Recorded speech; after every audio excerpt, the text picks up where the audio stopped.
नमस्कार. Share market Marathi या YouTube चॅनलवर आपल्या सर्वांचं हार्दिक स्वागत. टेक्निकल अनालिसिस कोर्स या कोर्स अंतर्गत आज आपण तिसरा भाग बघणार आहोत, ज्यामध्ये ओव्हरले इंडिकेटर हा पार्ट आपण आता सुरू करतोय. त्यामुळे हा पहिलाच भाग असल्यामुळे ओव्हरले इंडिकेटरचा हा पार्ट पहिला असणार आहे. मात्र हा व्हिडिओ सुरू करण्यापूर्वी मला आपल्या सर्वांना एक नम्र विनंती करायची आहे, ती म्हणजे या व्हिडिओच्या डिस्क्रिप्शनमध्ये आपण शेअर मार्केट मराठीच्या व्हॉट्सअप, टेलिग्राम आणि फेसबुक ग्रुपच्या लिंक दिलेल्या आहेत. तुम्ही ते ग्रुप जॉईन करू शकता.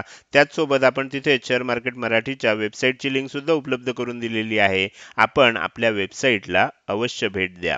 या महत्त्वाच्या सूचनेनंतर आता आपण आपल्या व्हिडिओला सुरू करूया. मात्र सुरू करत असतानाच मला तुम्हाला पहिलाच प्रश्न विचारायचा आहे की ह्या कोर्समधले ह्यापूर्वीचे व्हिडिओ तुम्ही बघितलेत का? जर ते बघितले नसतील तर कृपया ते व्हिडिओ तुम्ही आधी बघा आणि त्यानंतरच हा व्हिडिओ बघा. म्हणजे हा टेक्निकल अनालिसिसचा जो कोर्स आहे तो तुम्हाला समजायला सोपा जाईल. त्या आधीच्या भागांचे जे काही व्हिडिओ आहेत ते तुम्हाला ह्या व्हिडिओच्या डिस्क्रिप्शनमध्ये उपलब्ध करून दिलेले आहेत. तसंच तुम्हाला चालू व्हिडिओच्या वर आय बटनमध्ये सुद्धा त्या पहिल्या व्हिडिओची लिंक तुम्हाला दिसत असणार आहे. तर तिथे तुम्ही क्लिक करून पहिल्यापासून सर्व व्हिडिओ बघू शकता. जर ते व्हिडिओ तुम्ही बघितले असतील तरच हा तिसरा भाग तुम्ही बघा. म्हणजे तुम्हाला कंटिन्युटीमध्ये सर्व विषय समजायला सोपा पडणार आहे. तर ह्या महत्त्वाच्या सगळ्या सूचना झालेल्या आहेत आणि आता आपण पुढे जातोय. आज आपण ह्या व्हिडिओमध्ये नक्की काय बघणार आहे, कोणता इंडिकेटर समजून घेणार आहे, त्याची माहिती आता आपण समजून घेऊया. तर ह्या व्हिडिओमध्ये आपण काय करणार आहोत, एका इंडिकेटरची ओळख करून घेणार आहोत. त्या इंडिकेटरचे प्रकार कोणकोणते आहेत ते समजून घेणार आहोत. त्यानंतर त्या इंडिकेटरची प्रॅक्टिकल ओळख म्हणजे तो इंडिकेटर आपल्याला वापरायचा कसा हे आपण समजून घेणार आहोत. आणि त्यानंतर त्याचा वापर कुठे करतो आपण ते देखील आपल्याला समजून घ्यायचं आहे. आणि सगळ्यात शेवटी पुढच्या व्हिडिओमध्ये आपण नक्की कोणता टॉपिक कव्हर करणार आहोत ते देखील याच व्हिडिओच्या शेवटी आपण बघणार आहोत. तर आज आपण जो इंडिकेटर बघणार आहोत तो आहे अगदी कॉमनली वापरला जाणारा इंडिकेटर म्हणजे मूव्हिंग ॲव्हरेज.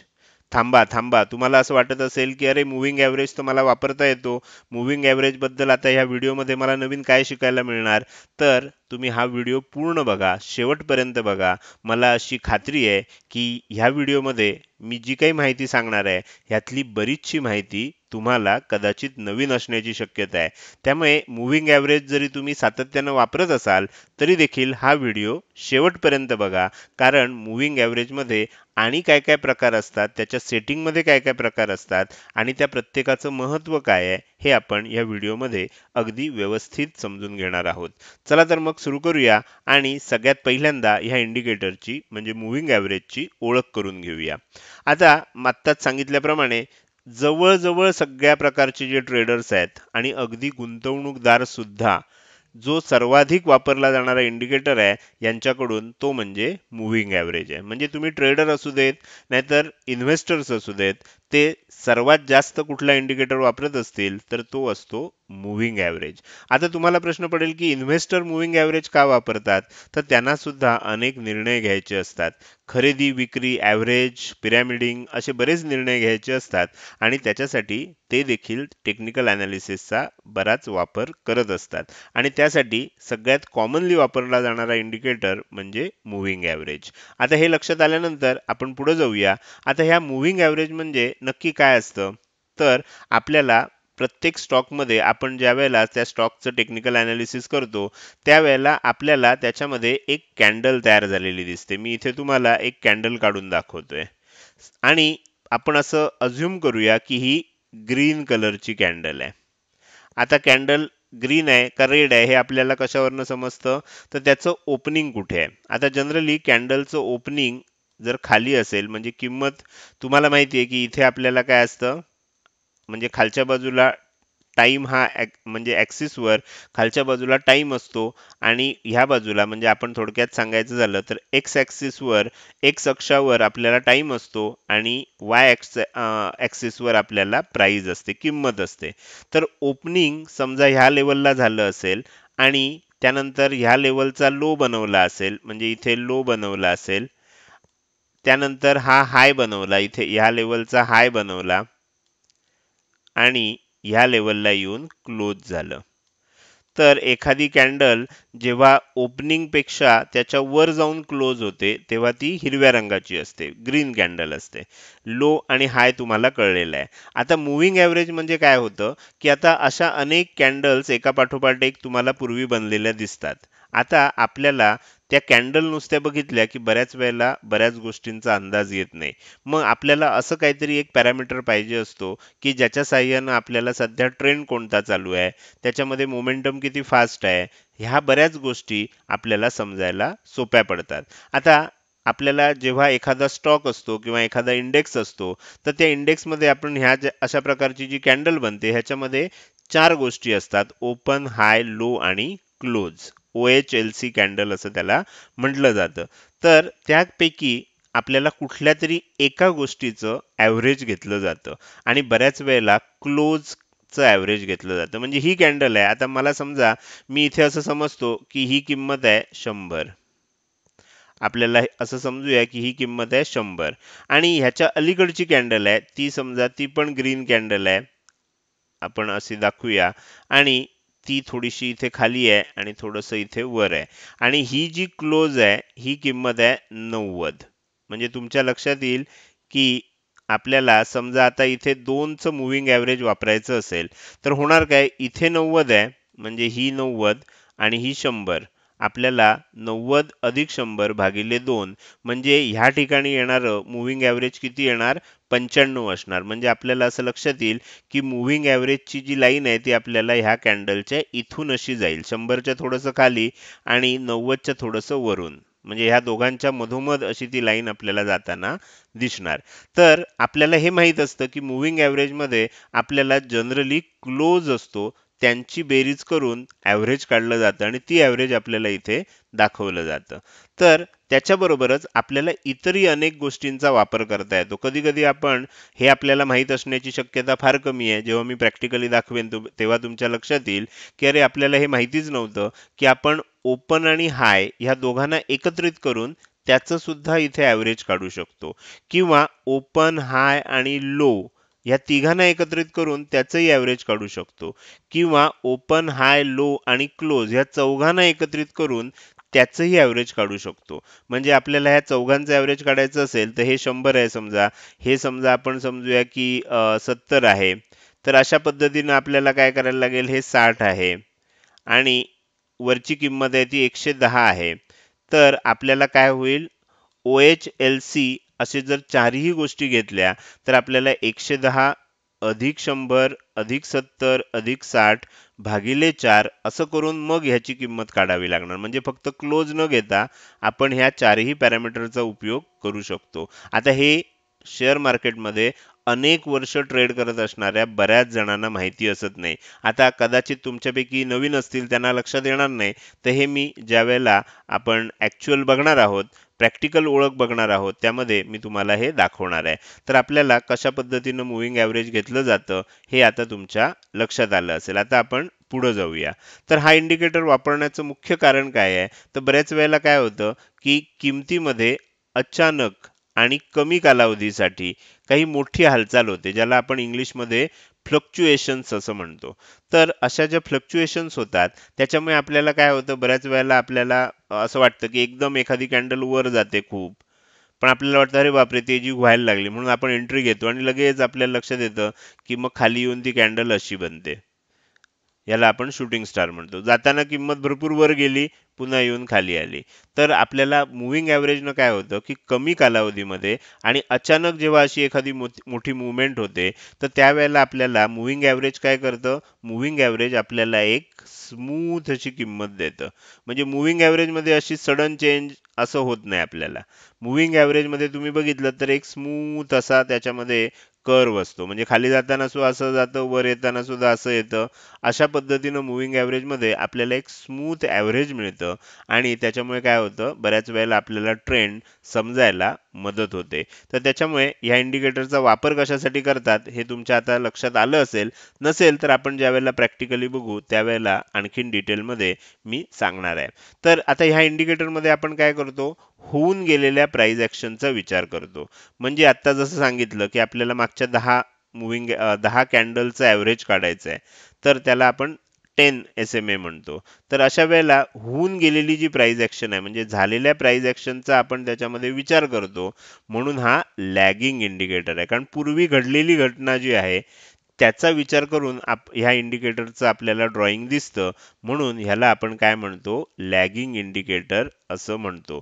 तर लॅगिंग इंडिकेटर म्हणजे काय, तुमच्या लक्षात आलं असेल, ट्रेंड फॉलोइंग इंडिकेटर जो असतो, म्हणजे ट्रेंड आधी होऊन जातो आणि इंडिकेटर त्याला फॉलो करतो, त्याला आपण लॅगिंग इंडिकेटर असं म्हणतात.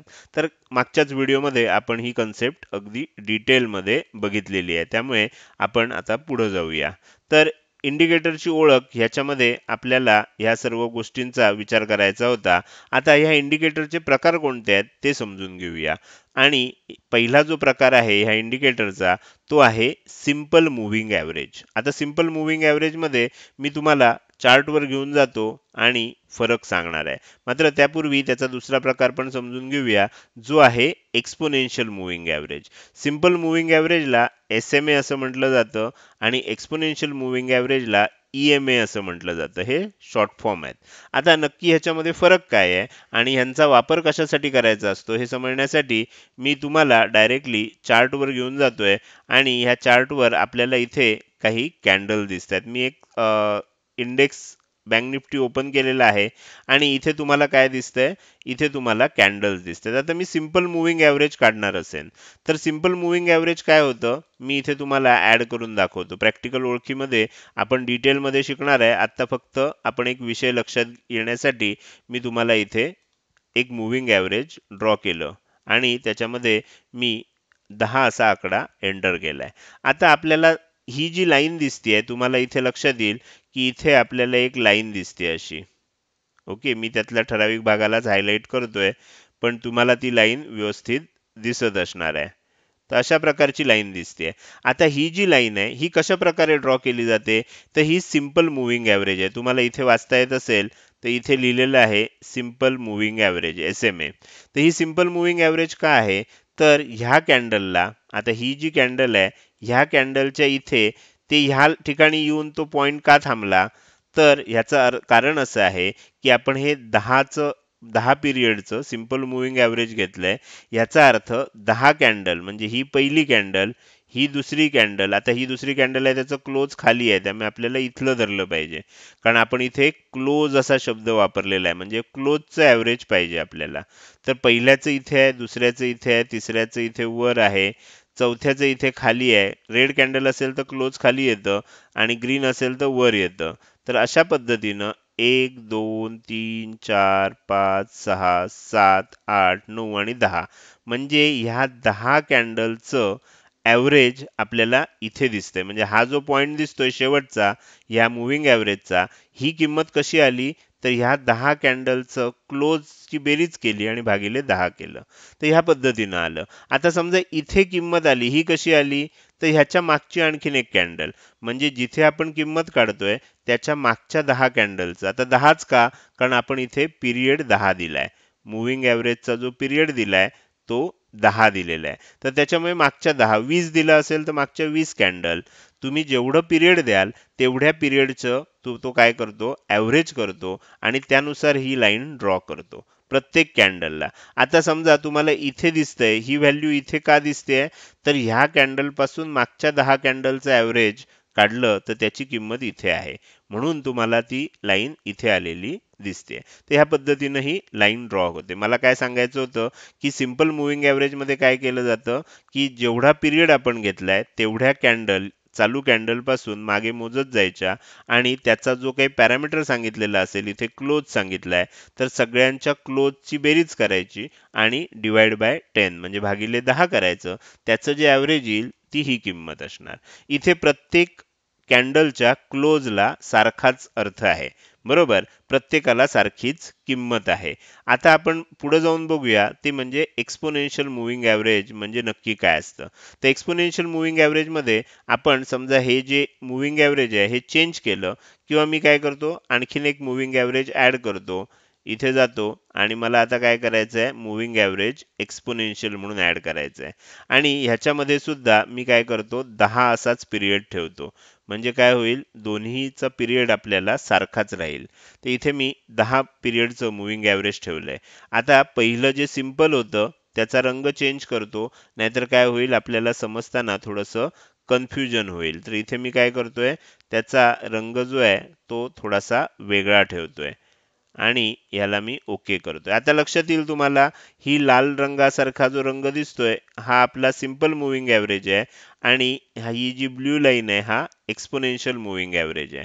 एक्सपोनेन्शियल मूव्हिंग ॲव्हरेज आणि सिंपल मूव्हिंग ॲव्हरेज मध्ये फरक एवढाच आहे की एक्सपोनेन्शियल मध्ये जी कॅन्डल सगळ्यात शेवटची असते त्या कॅन्डलच्या क्लोजला, कारण आता हे दोन्ही ठिकाणी जर तुम्ही बघितलं तर तुम्हाला काय दिसतंय, क्लोज घेतलेलं दिसतंय. आपण नंतर हे कसं बदलायचं हे पण समजणार आहोत.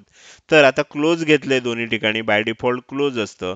म्हणून शेवटची जी कॅन्डलचा क्लोज असतो त्याला सर्वाधिक महत्त्व असतं. त्याच्यापेक्षा थोडं कमी महत्त्व ह्या क्लोजला असतं, त्याच्यापेक्षा कमी महत्त्व ह्या क्लोजला, आणि जी 10वी कॅन्डल असेल त्याला सगळ्यात कमी महत्त्व असतं.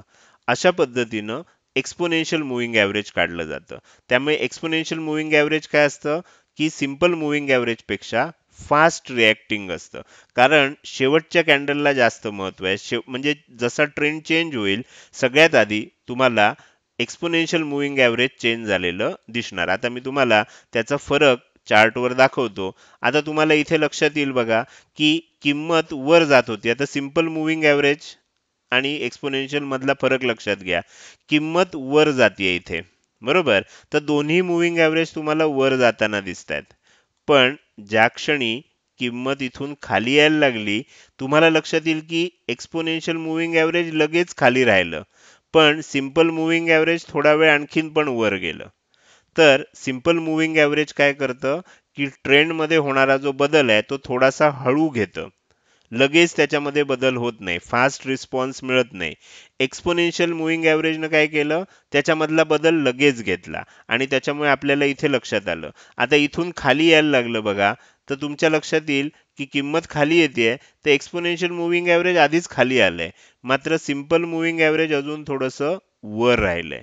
तर सिंपल मूव्हिंग ॲव्हरेज जे असतं ह्याच्यामध्ये सगळ्या कॅन्डलचा, आता इथे क्लोज घेतलंय म्हणून क्लोजला समान किंमत असते, म्हणजे त्याला समान व्हॅल्यू असते. त्या सगळ्यांची बेरीज करून भागिले जितकी संख्या आहे तितकं केलं जातं. मात्र एक्सपोनेन्शियल मध्ये काय असतं, शेवटच्या कॅन्डलला जास्त महत्त्व, सेकंड लास्ट कॅन्डलला त्याच्यापेक्षा थोडंसं कमी महत्त्व, आणि फर्स्ट कॅन्डल जी असते 10 असेल तर 10वी कॅन्डल जी असते मागे जात असताना त्याला सगळ्यात कमी महत्त्व असतं. तर त्याच्यामुळे एक्सपोनेन्शियल मूव्हिंग ॲव्हरेज जी असते ती फास्ट रिॲक्शन करते आणि म्हणून बऱ्याच ठिकाणी सिंपल मूव्हिंग ॲव्हरेजच्या ऐवजी एक्सपोनेन्शियल मूव्हिंग ॲव्हरेज वापरली जातात. तर इथे तुम्हाला लक्षात येईल, जेव्हा जेव्हा बघा की ट्रेंडमध्ये चेंज होतोय, तुम्हाला पटकन लक्षात येतंय की एक्सपोनेन्शियल मूव्हिंग ॲव्हरेज आधी बदलते. इथे बघा एक्सपोनेन्शियल मूव्हिंग ॲव्हरेजने इथनच यू टर्न घेतला, मात्र सिंपल मूव्हिंग ॲव्हरेज आधी खाली गेलं आणि मग खाली जाऊन मग यू टर्न घेतला. तर एक्सपोनेन्शियल मूव्हिंग ॲव्हरेज हे फास्ट रिस्पॉन्स देतं, सिंपल मूव्हिंग ॲव्हरेज हे स्लो रिस्पॉन्स देतं. त्यामुळे इन्व्हेस्टमेंट करताना जनरली सिंपल मूव्हिंग ॲव्हरेज वापरतात आणि जेव्हा आपण ट्रेडिंग करतो तेव्हा एक्सपोनेन्शियल मूव्हिंग ॲव्हरेज वापरतो. अर्थात हे काही असा नियम नाही आहे, हे मी अगदी ढोबळपणानं तुम्हाला इथे सांगतोय. तर हा झाला सिंपल आणि एक्सपोनेन्शियल मूव्हिंग ॲव्हरेज मधला फरक, जो मी या ठिकाणी सांगण्याचा प्रयत्न केला होता. आता आपण पुढे जाऊया आणि आपल्याला जे पुढचे भाग बघायचे आहेत तिथे आपण त्याच्यामध्ये काय सांगितलंय ते समजून घेऊया. ते झाले इंडिकेटरचे दोन प्रकार. आता आपण या इंडिकेटरची प्रॅक्टिकल ओळख बघणार आहोत. आता प्रॅक्टिकल ओळख बघण्यासाठी मी पुन्हा एकदा तुम्हाला चार्टवर घेऊन जातोय आणि इथे आपण काय करतोय, पहिल्यांदा सिंपल मूव्हिंग ॲव्हरेज चार्टवर कसं आणायचं ते मी तुम्हाला सांगणार आहे. आता इथे मी ट्रेडिंग व्ह्यू चं वेबसाईट ओपन केलेली आहे. तुम्ही ट्रेडिंग व्ह्यूचं मोबाईल ॲप सुद्धा घेऊ शकता, जे फ्री ऑफ कॉस्ट आपल्याला सगळे इंडिकेटर आणि हे चार्ट पॅटर्न बघता येतात. तर ते मी इथे घेतलेलं आहे. मी कुठल्याही ब्रोकरचं टर्मिनल इथे तुम्हाला दाखवत नाहीये, तर आपण ट्रेडिंग व्ह्यू मध्ये हे सगळं बघतोय. आता हे बघत असताना आपल्याला ही गोष्ट लक्षात घेतली पाहिजे की मला जर ह्याच्यामध्ये मूव्हिंग ॲव्हरेज ऍड करायचं असेल तर मी इथे लॅपटॉपवर दाखवतोय त्यामुळे तुम्हाला लक्षात येईल की इथे इंडिकेटर असं लिहिलेलं आहे. ओके, आणि त्याच्याबरोबर एक आयकॉन दिसतोय. तर ह्याला जर तुम्ही क्लिक केलं तर तुम्हाला काय मिळेल, इंडिकेटर्स जे पाहिजे असतील ते तुम्हाला इथे मिळू शकतात. तर मी इथे याला क्लिक करतोय आणि आपल्याला इथे टाईप करायचं आहे मूव्हिंग ॲव्हरेज, MOV असं 2-3 अक्षरं टाईप केल्यानंतर तुम्हाला, आता मी काय केलंय इथे मूव्हिंग ॲव्हरेजला फेवरेटमध्ये घेऊन ठेवलंय. म्हणजे हा जो स्टार आहे त्याला जर क्लिक केलं तर आपल्याला तो फेवरेटमध्ये येतो, वर दिसतो. नसेल तर तुम्हाला इथे खाली दिसणार आणि त्याच्यामध्ये फक्त मूव्हिंग ॲव्हरेज असं लिहिलंय, त्याला क्लिक करायचं. आपल्याला जर सिंपल मूव्हिंग ॲव्हरेज पाहिजे असेल तर मूव्हिंग ॲव्हरेज लिहिलंय त्याला क्लिक करायचं. आणि जर आपल्याला एक्सपोनेन्शियल मूव्हिंग ॲव्हरेज पाहिजे असेल तर एक्सपोनेन्शियल एक्सपोनेन्शियल मूव्हिंग ॲव्हरेजला सिलेक्ट करायचं आहे. तर आपल्याला ज्यापैकी हवं असेल, आता मला सिंपल मूव्हिंग ॲव्हरेज हवं आहे त्यामुळे मी सिंपल मूव्हिंग ॲव्हरेज इथे सिलेक्ट केलंय.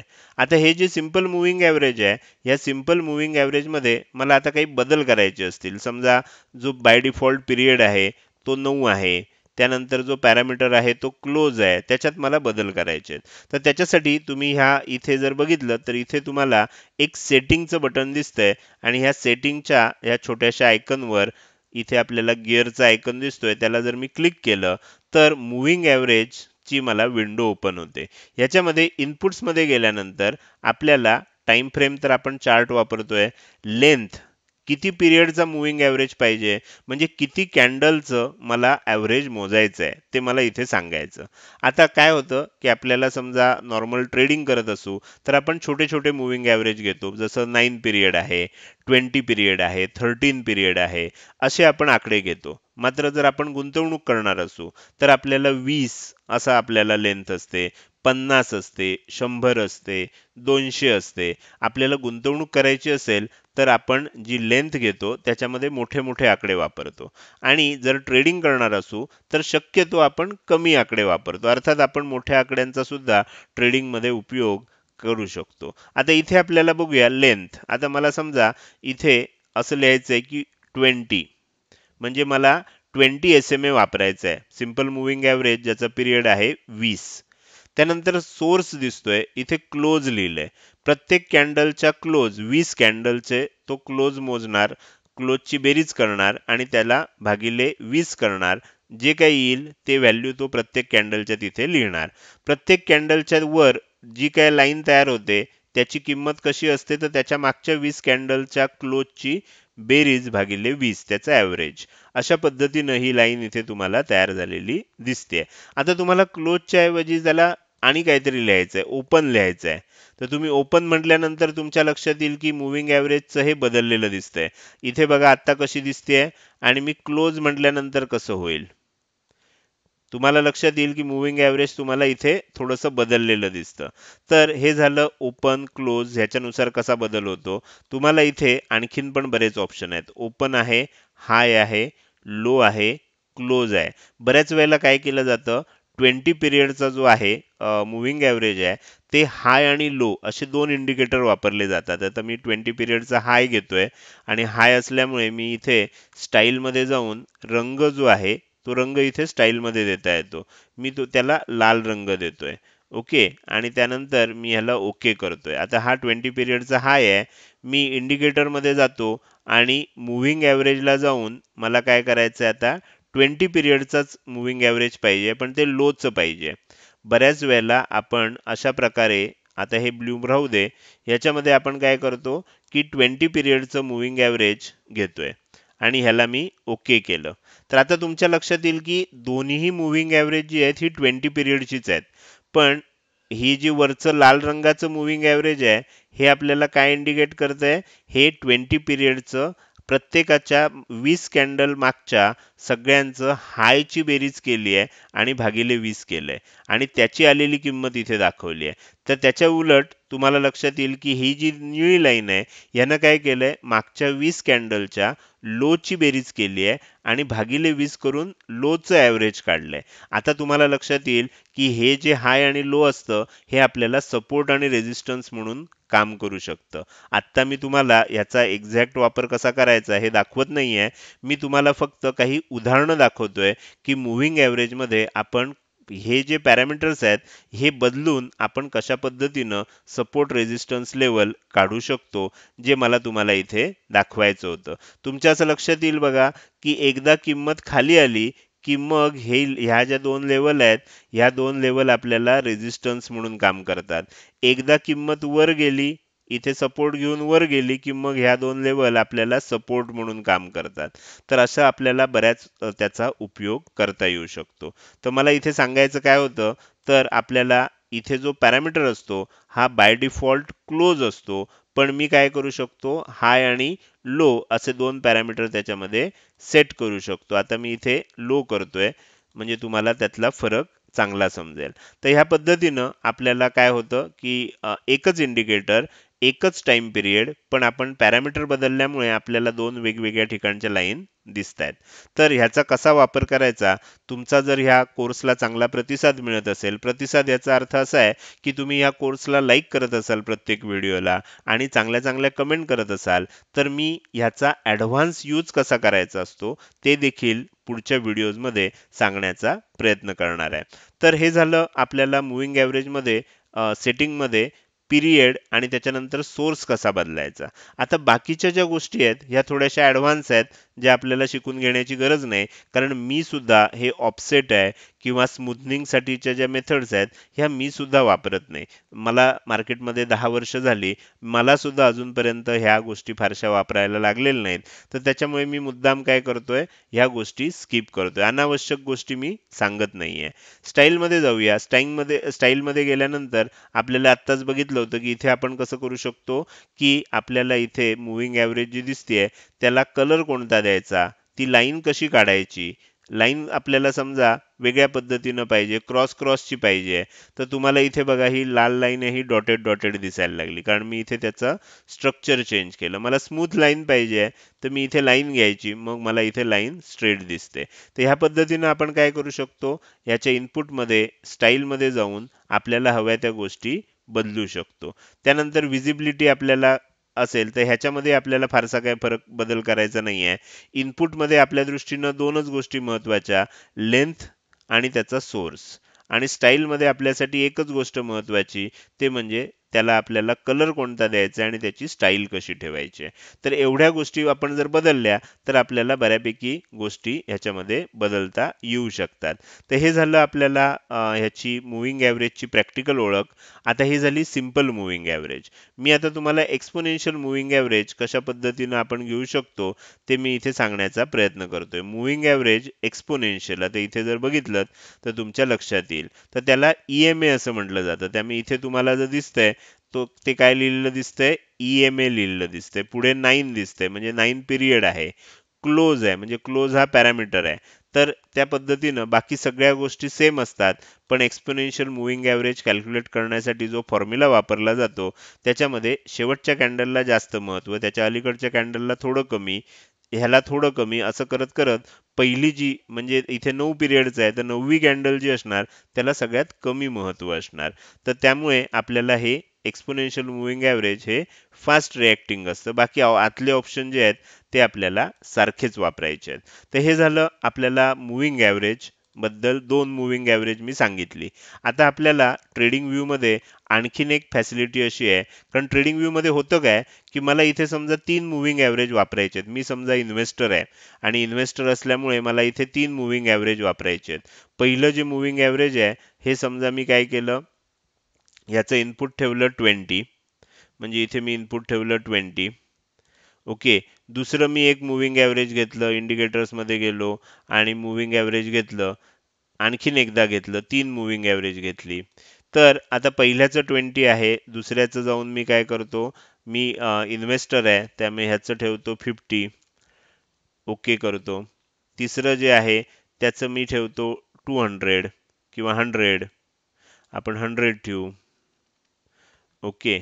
तर अशा प्रकारे 3 मूव्हिंग ॲव्हरेज मी वापरली. आता ह्याच्यामध्ये क्रॉस ओव्हर आणि बऱ्याच ह्याच्यामध्ये स्ट्रॅटेजीज असतात, ज्या आपण तुमचा प्रतिसाद चांगला असेल तर ह्यानंतरच्या व्हिडिओमध्ये उपलब्ध करून देण्याचा प्रयत्न करणार आहे. तर इथे आपल्याला 3 इंडिकेटर वापरले, त्यासाठी आपण हे इथे 3 इंडिकेटर घेतले. पण आता आपल्याला जर चौथा इंडिकेटर ऍड करायचा असेल आणि आपण इथे तर ट्रेडिंग व्ह्यू फ्रीमध्ये वापरतोय, तर फ्रीमध्ये आपल्याला फक्त 3च इंडिकेटर घेता येतात. आता मी इथे चौथा इंडिकेटर घ्यायला जातो आणि मूव्हिंग ॲव्हरेज एक घ्यायला जातो, तर मला काय होणार, इथे तुम्हाला वॉर्निंग येणार, मेसेज येणार, मोर इंडिकेटर्स मोर ट्रेडिंग पॉसिबिलिटीज, आणि ते सांगतंय की बेसिकमध्ये आत्ता जो करंट प्लॅन आहे म्हणजे फुकट आपण जे वापरतोय त्याच्यामध्ये 3च इंडिकेटर आपल्याला वापरता येतात.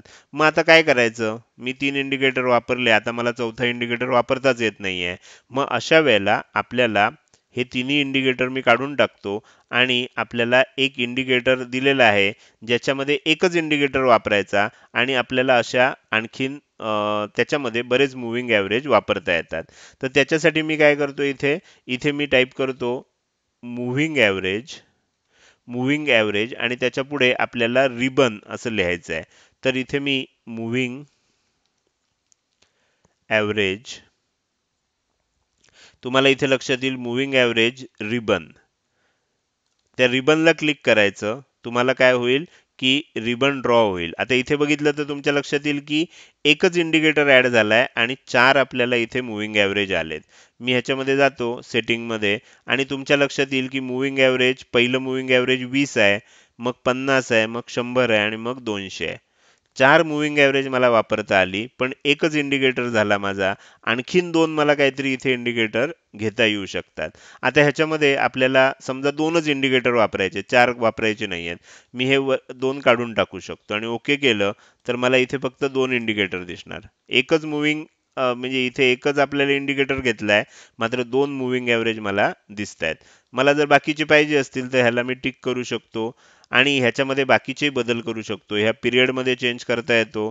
पॅरामीटर क्लोज, ओपन, हाय जे काय करायचं ते करू शकतो. इथे सिंपल मूव्हिंग ॲव्हरेज घेऊ शकतो किंवा एक्सपोनेन्शियल घेऊ शकतो किंवा स्मूथ मूव्हिंग ॲव्हरेज म्हणून आहे. आता हे मी कधी वापरलं नाहीये, पण त्याला स्मूथ किंवा रिलेटिव्ह मूव्हिंग ॲव्हरेज म्हणतात. नंतर हे वेटेज मूव्हिंग ॲव्हरेज आहे, व्हॉल्यूम वेटेड मूव्हिंग ॲव्हरेज आहे. असे असंख्य ॲडव्हान्स त्याच्यामध्ये भाग आहेत. तर मेन 2 भाग आहेत जे आपण आता ह्या पहिल्याच व्हिडिओमध्ये शिकण्याचा प्रयत्न करतोय. तर अशा पद्धतीनं आपल्याला इथे मूव्हिंग ॲव्हरेज रिबन जर वापरली तर एकापेक्षा जास्त मूव्हिंग ॲव्हरेज आपण वापरू शकतो. तर मूव्हिंग ॲव्हरेज आणि त्याचे सगळे ऑप्शन मी प्रॅक्टिकली दाखवण्याचा तुम्हाला प्रयत्न केला. आता आपण पुढे जाऊया आणि ह्या इंडिकेटरचा वापर कसा करायचा असतो ते समजून घेऊया.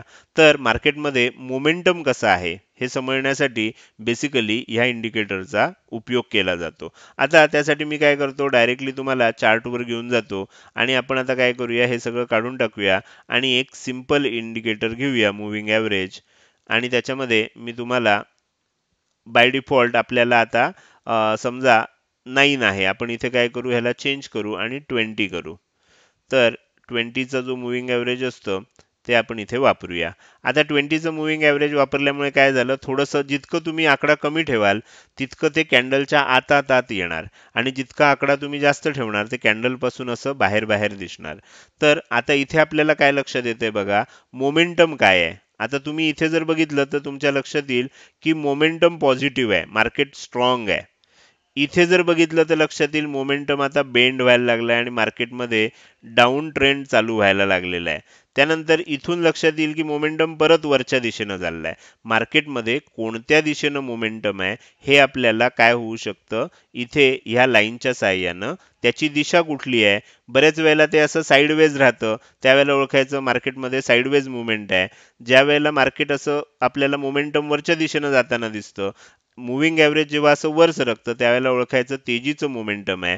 कधी कधी आपल्याला असं खालच्या दिशेनं येताना दिसतं असतं, आपल्याला ओळखायचं मंदीचं मोमेंटम आहे.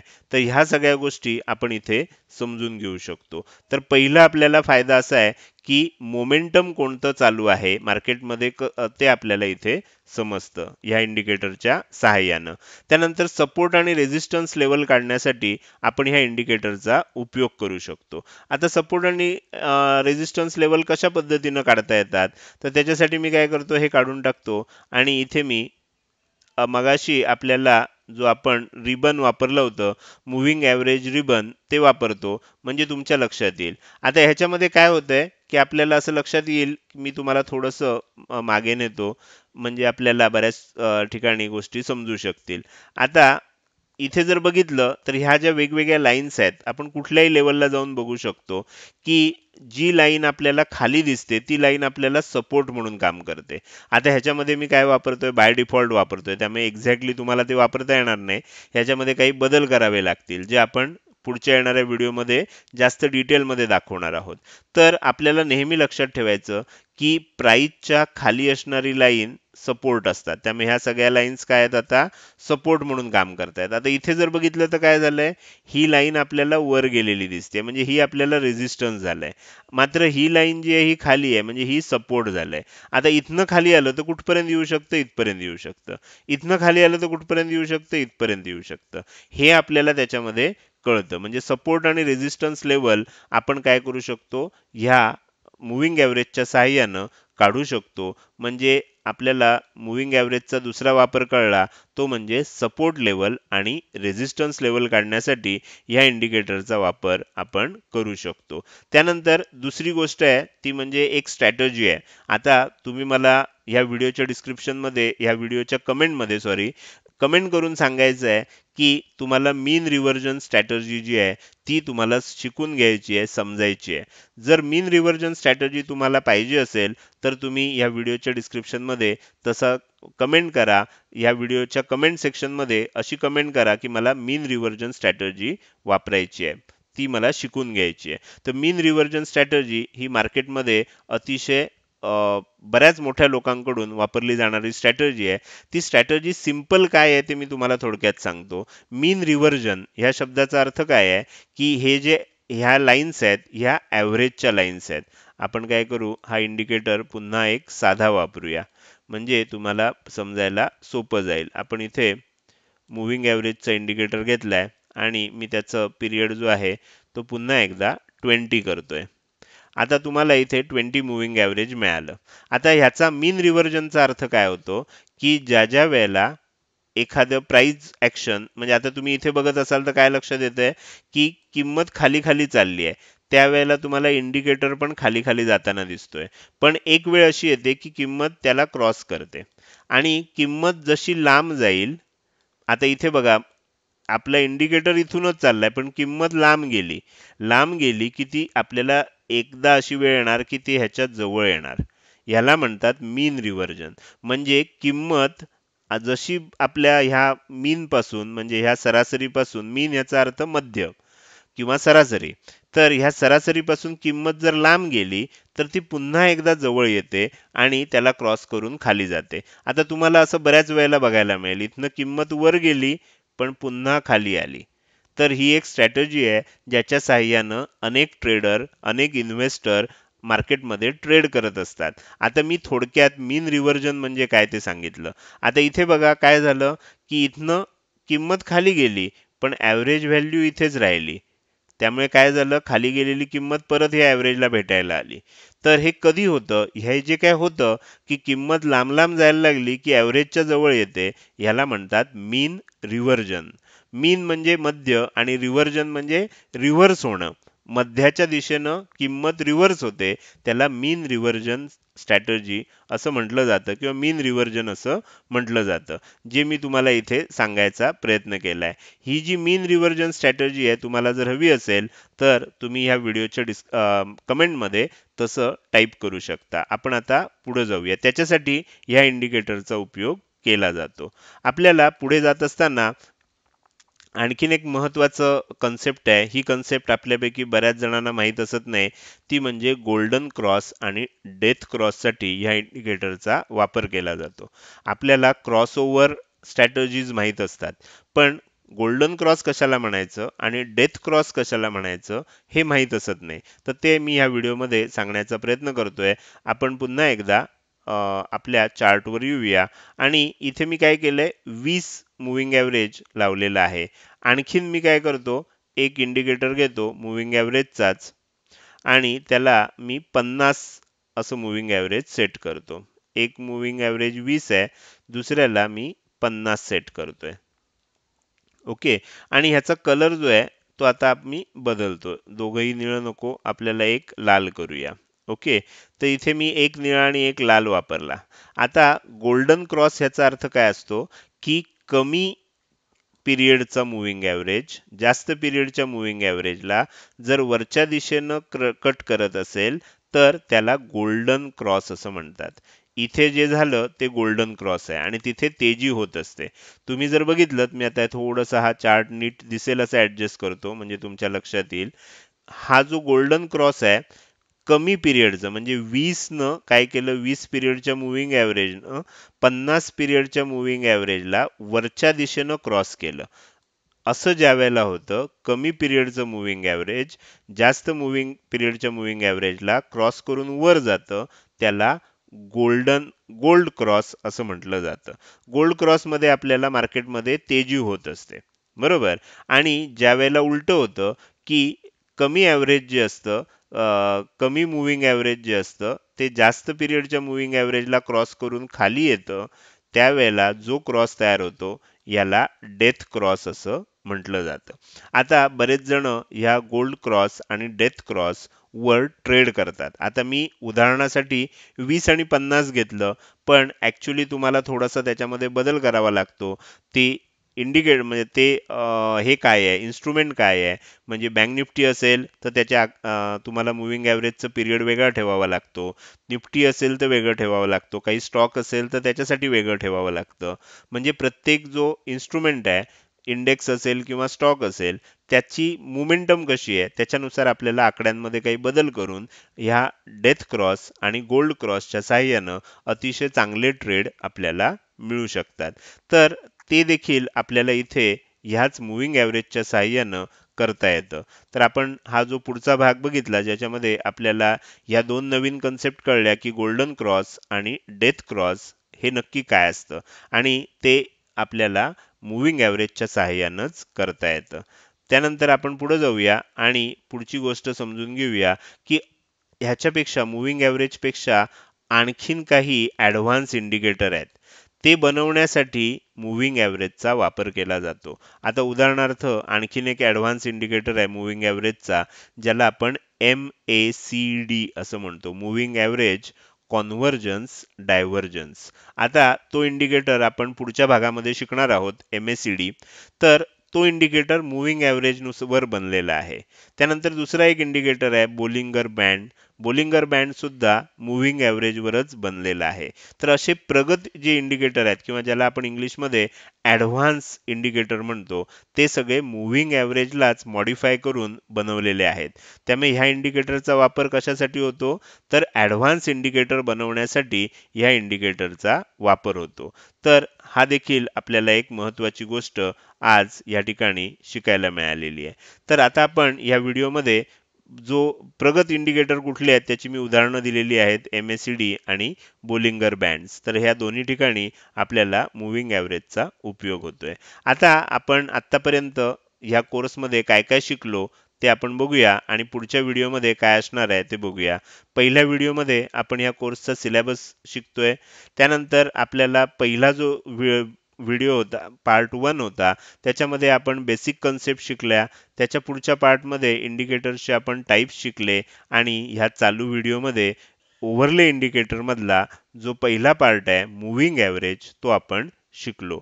आता येणाऱ्या व्हिडिओमध्ये आपण काय शिकणार आहोत, तर येणाऱ्या व्हिडिओमध्ये आपल्याला MACD शिकायचं आहे. मूव्हिंग ॲव्हरेज कॉन्व्हर्जन्स आणि डायव्हर्जन्स हा इंडिकेटर शिकायचा आहे. आता हा इंडिकेटर सुद्धा ओव्हरले इंडिकेटरचाच भाग आहे. त्यामुळे ओव्हरले इंडिकेटर मधला हा पार्ट 1 आहे आणि हा पार्ट 2 असणार आहे.